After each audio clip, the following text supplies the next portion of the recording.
দেখো বন্ধুরা, আমি সকালে উঠে কি করি, একা হাতে কত কাজ করি, বাচ্চাদের কিভাবে সামলাই, নিজে ব্রেকফাস্ট করি, বাচ্চাদের খাওয়াই, কিভাবে আমার পুরো দিন কাটে সবটাই তোমাদের সঙ্গে শেয়ার করব।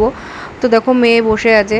তো গুড মর্নিং এভরিওয়ান, সবাই কেমন আছো? আশা করি সবাই খুব খুব ভালো আছো। তো নতুন একটি ব্লগে সবাইকে অনেক অনেক ওয়েলকাম। আর তোমাদের ভালোবাসা আশীর্বাদে আমিও অনেক অনেক ভালো আছি এবং সুস্থ আছি। তো দেখো মেয়ে ঘুম থেকে উঠে পড়েছে। মেয়ে ঘুম থেকে উঠে একটু টিভির সামনে বসিয়ে রেখে কাজ করছিলাম। তো আর মানে দুধটা রেডি করে আমি ওটা ঠান্ডা হতে দিয়েছিলাম। তো তখন ও ঠান্ডা হয়ে গেছে, ও ঘুম থেকে উঠে গেছে, ওর খিদে পেয়ে গেছে। তো আমি ওকে খাইয়ে দিচ্ছি। কি ও একদম খেতে চায় না, ওকে অনেক কষ্ট করে খাওয়াতে হয়, জবরদস্তি এভাবে চেপে চেপে ধরে রেখে দিয়েছি, পা দিয়ে ছাড়ানোর বারবার চেষ্টা করছে। কিন্তু যাই হোক, কী বলো তো, একা সংসারে থাকলে যে সমস্ত কাজ, দুটো বাচ্চাকে সামলে পুরো কাজ কমপ্লিট করা, রান্না বান্না করা, নিজে খাওয়া দাওয়া করা, মানে প্রচুর ডিফিকাল্ট, প্রচুর একটা চাপের ব্যাপার। কারণ দুটো বাচ্চা থাকলে আগে ছোটো যে বাচ্চাটা থাকে তাকে দেখা, আর একটা থাকলে তাকে দেখা। আর মানে কেউ যদি ফ্যামিলিতে না থাকে তাহলে এমনই হয়, একা সংসারে সমস্ত কাজ নিজেকেই একা করতে হয়। মানে সকালে সেই 6টার সময় উঠেছি ছেলের স্কুলের টাইমে, যে টাইমে ও স্কুলে যায়। এখন স্কুল নেই, মানে তো ওকে স্কুলে পাঠাইনি, যে কারণে ও ঘরেই আছে। আর আমি মানে সেই টাইমটাতেই উঠি, কারণ আমার উঠে উঠে অভ্যাস হয়ে গেছে। সে যাই হোক, তো দেখো ওর আমি খাইয়ে দিলাম।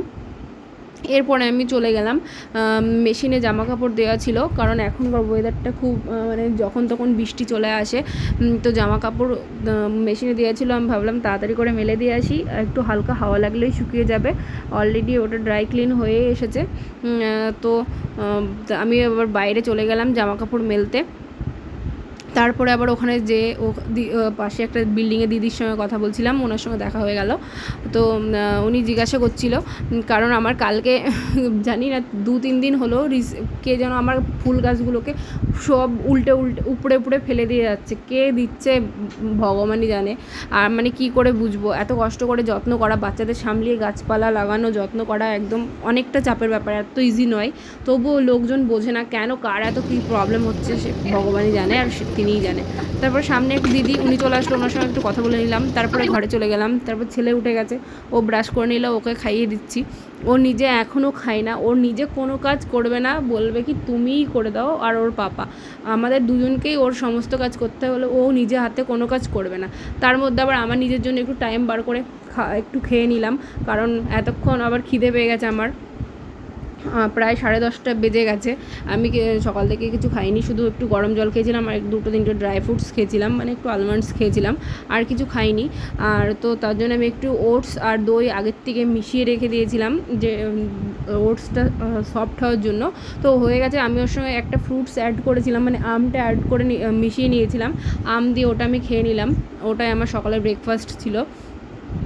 আমার খুব তাড়াহুড়ো ছিল, কাজের অনেক চাপ ছিল, কারণ রান্নাবান্না কমপ্লিট করে তাড়াতাড়ি করে আমাকে মার্কেটে যেতে হবে, যে কারণে আমার মানে খুব চাপের মধ্যে ছিলাম। মার্কেটে আমি শপিং করতে মানে কেনাকাটার আছে, জামা কাপড় কেনাকাটা আছে, অনেক কিছু মার্কেটিং করার আছে। তো যে কারণে খুব তাড়াহুড়োর মধ্যে ছিলাম আমি। আমার হাজব্যান্ড আবার চলে আসবে।